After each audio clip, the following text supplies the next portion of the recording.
अस्सलाम वालेकुम फ्रेंड, कैसे हो आप सब। Abdullah auto electrician. उम्मीद करता हूँ आप बिल्कुल ठीक होंगे। तो अल्लाह पाक से दुआ है कि अल्लाह पाक आपको इसी तरह अपने हिफ्ज़ अमान में रखे।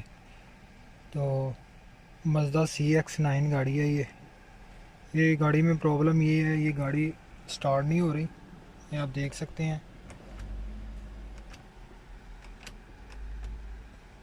स्टार्टिंग स्टार्टिंग प्रॉब्लम है इसमें। ठीक है, तो इसकी सिक्योरिटी की लाइट भी ब्लिंक कर रही है, आप देख सकते हैं। ठीक है, जब इसका स्विच ऑन होना चाहिए तो ये सिक्योरिटी की लाइट इसकी बंद होनी चाहिए, सबसे पहली बात ये। ठीक है, दूसरी बात है, एक रीज़न होता है गाड़ी ना स्टार्ट होने की, इसकी बैटरी चेक करें। बैटरी के वोल्टेज अच्छे हैं, बैटरी भी इसकी बिल्कुल ठीक है। ठीक है, तीसरी वजह इसमें ये है कि आपके पास अगर कंप्यूटर है तो आप आसानी से इसका फॉल्ट ट्रेस कर सकते हैं। तो जैसा कि ये मज़दा CX-9 गाड़ी है, ये गाड़ी सलफ नहीं ले रही। ठीक है, सिक्योरिटी की लाइट ब्लिंक करती है इस तरह। ठीक है, तो इसको मैंने डायग्नोज़ किया। डायग्नोज़ करने पे ये पता चल गया मुझे कि ये इंजन कंट्रोल मॉड्यूल को कैन कम्युनिकेशन नहीं कर रहा। ठीक है, जब आपकी अगर गियर को कैन कम्युनिकेशन नहीं करेगा तो मतलब ये है कि आपका गियर का जो कंप्यूटर है उसका ग्रिप उतरा होगा या उसका कंप्यूटर ख़राब होगा, उसकी वजह से भी गाड़ी कैन कम्युनिकेशन नहीं करेगी। ये अगर आपका इंजन कंट्रोल मॉड्यूल है जो मेन इसका ECM है, वो अगर ख़राब होगा, शार्ट होगा, तो फिर भी ये कंप्यूटर से कैन कम्युनिकेशन नहीं करेगा। ठीक है, और दूसरी वजह इसमें ये है कि जब हम इसका स्विच ऑन करते हैं तो इसके फ़ैन डायरेक्ट हो गए हैं। ठीक है, तो ये आप देख सकते हैं, इसको मैंने डायग्नोस किया हुआ है। ये TCM का बता रहा है, ये ABS का बता रहा है। ABS में एक फ़ॉल्ट है, TCM में एक फ़ॉल्ट है, ट्रांसमिशन कंट्रोल मॉड्यूल में। ये लिफ्ट गेट में एक फ़ॉल्ट बोल रहा है। ठीक है, ये रिमोट कीलेस एंट्री में दो फॉल्ट बोल रहा है। लेकिन यहाँ पे आप देख सकते हैं इसका पावर ट्रेन नहीं शो कर रहा। वो इसलिए नहीं कर रहा कि इसकी कैन कम्युनिकेशन नहीं हो रही कंप्यूटर से। तो मे भी इसका आई थिंक इसका कंप्यूटर ख़राब होने की वजह से या उसकी वायर शॉर्ट होने की वजह से कोई, या उसका फ्यूज़ भी ख़राब हो सकता है। उसको हम जाके ट्रेस करते हैं फ़ॉल्ट को कि गाड़ी में किस चीज़ का फ़ॉल्ट है और ये मसला क्यों पेश आया। तो सबसे पहले मैं आपको चेक करवा देता हूँ इसका TCM में किस चीज़ का कोड आ रहा है। ओके करेंगे,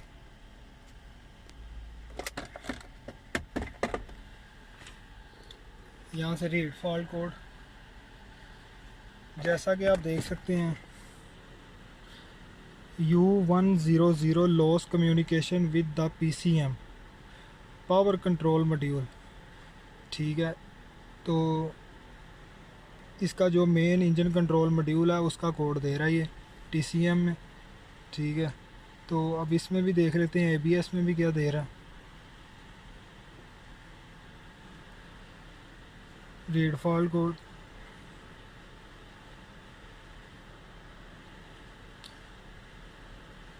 जैसा कि आप देख सकते हैं सेम कोड है जो इसका TCM में आ रहा था, U0100 loss communication with the PCM।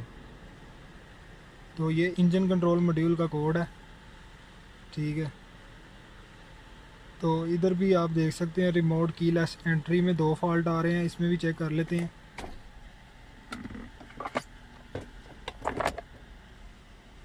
यहाँ से रीड फॉल्ट कोड, जैसा कि आप देख सकते हैं सेम कोड है, loss communication with the PCM। तो गाड़ी को हम जाके पहले इसकी फ्यूज़ चेक करेंगे, इसकी रिले के कनेक्शन देखेंगे, फिर उसके बाद इसका कंप्यूटर चेक करेंगे, कंप्यूटर में फ़ॉल्ट है या इसकी कोई वायरिंग में फ़ॉल्ट है या इसका कोई फ्यूज़ गया हो। तो वीडियो को एंड तक देखें, और जिन भाइयों ने इस चैनल को सब्सक्राइब नहीं किया वो इस चैनल को सब्सक्राइब करें। तो अब मैं चल के देखता हूँ इसके किस जगह फ़ॉल्ट है।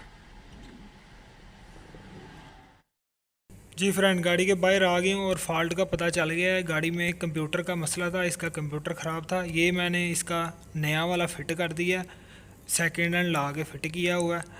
ठीक है, तो सबसे पहले मैंने इसकी वायरिंग चेक की है। इसके 2 ग्रिप लगेंगे, 2 इसमें मेन करंटें आएंगी, एक इसमें चाबी स्विच की आएगी, जो मैंने ऑलरेडी पहले चेक कर ली है।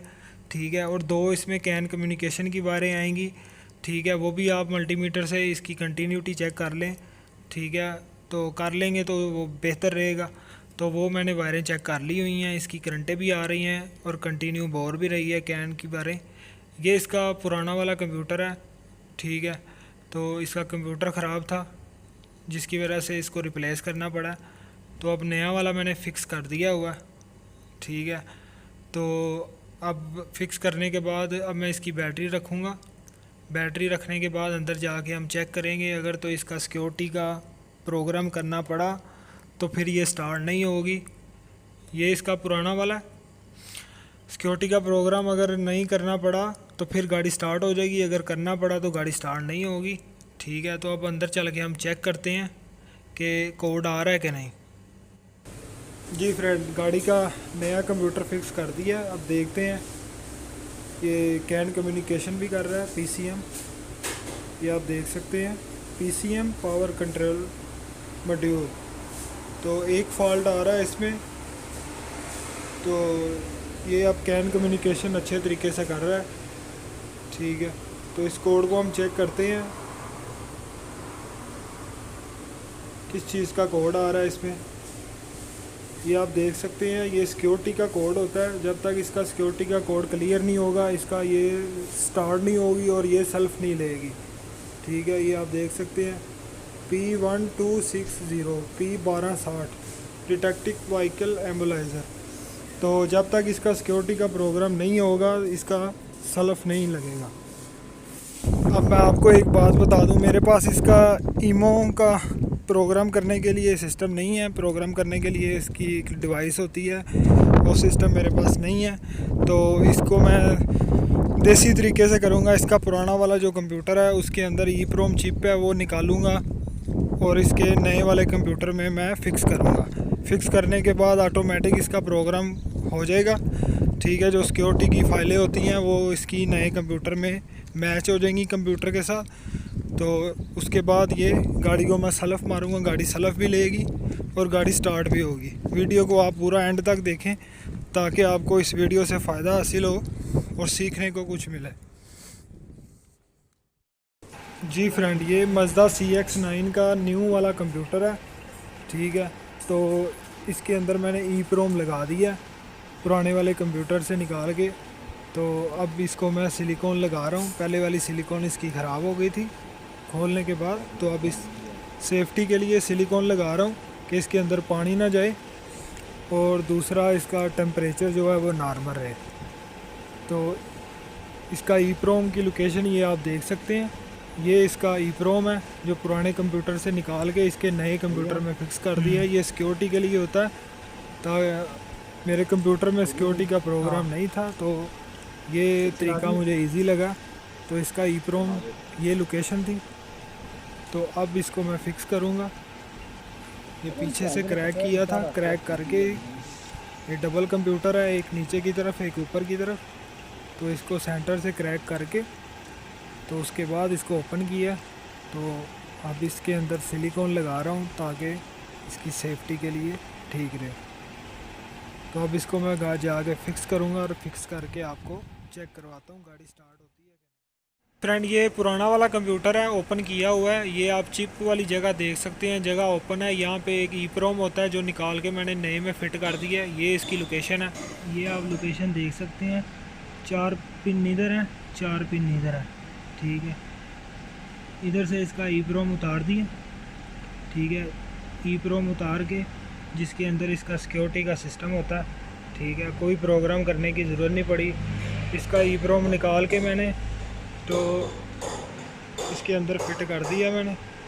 ठीक है, फिट करने के बाद गाड़ी को मैंने सेल्फ मारा है, गाड़ी बिल्कुल ठीक हो गई है इसकी अल्हम्दुलिल्लाह। ये इसकी लोकेशन है EEPROM की, ये आप देख सकते हैं। ये इसका ECM है पूरा। सिर्फ ये वाला इसका EEPROM निकाला।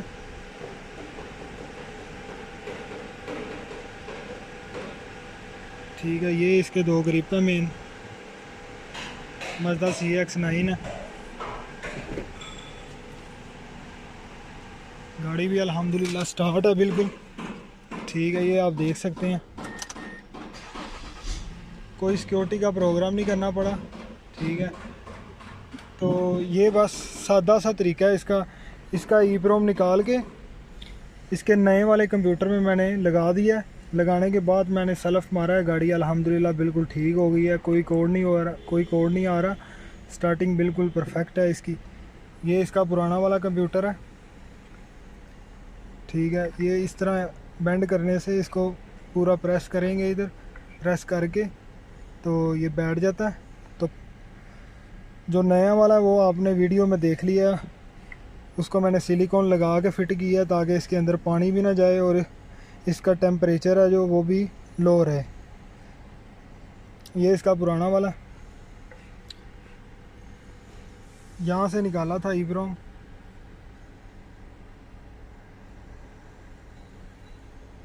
EEPROM का फंक्शन ये है, EEPROM के अंदर इसकी सिक्योरिटी का सारा सिस्टम होता है। एम्बुलाइज़र का प्रोग्राम, जो इसकी फ़ाइलें होती हैं। ठीक है, तो फाइलें ऑटोमेटिक मैच हो जाएंगी जब इसका EEPROM यहाँ से निकाल के आप किसी भी नए कंप्यूटर में डालेंगे, तो प्रोग्राम करने की बिल्कुल ज़रूरत नहीं पड़ती। अब गाड़ी को मैं डायग्नोस करके आपको दिखा देता हूँ। ठीक है, इसका कोड भी नहीं आ रहा और गाड़ी जो है कम्युनिकेशन भी बराबर कर रही है। Mazda CX-9 automatic selection.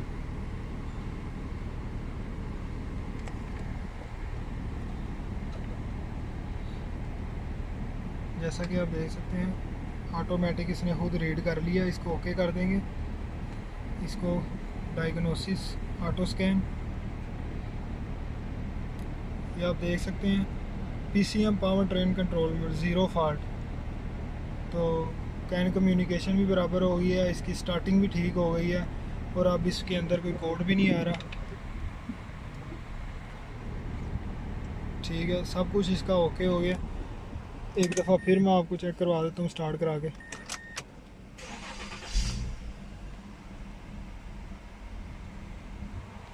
गाड़ी अल्हम्दुलिल्लाह बराबर हो गई है, तो कोड भी कोई नहीं आ रहा।